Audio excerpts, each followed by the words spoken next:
Greetings, my name is Chamomile and this is an exploration of the entire galaxy sector by sector. Today, we're looking at the Ehosiq Sector in the 7th Golden Nis Command of the northern dependencies of the expansion region. The Silgees are the native species of planet Silgee, and while I normally guess that obscure species who share a name with their planet are probably a planetary demonym mistaken for a species name, the Silgee have a very distinct anatomy.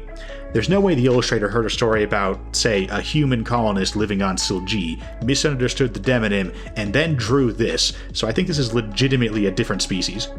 These Shoggoth-looking guys are in the New Republic, but they don't seem to have any notable history.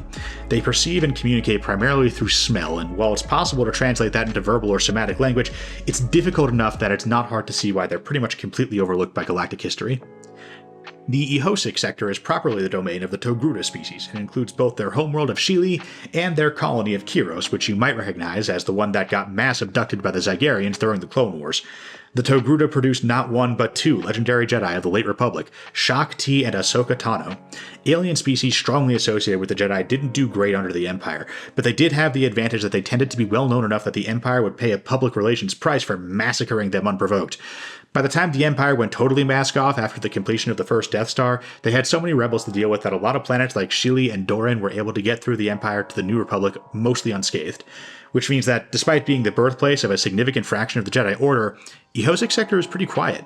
No one got through the Clone Wars and the Empire completely unharmed, but this video is a lot shorter than we usually get from more exciting Outer Rim worlds.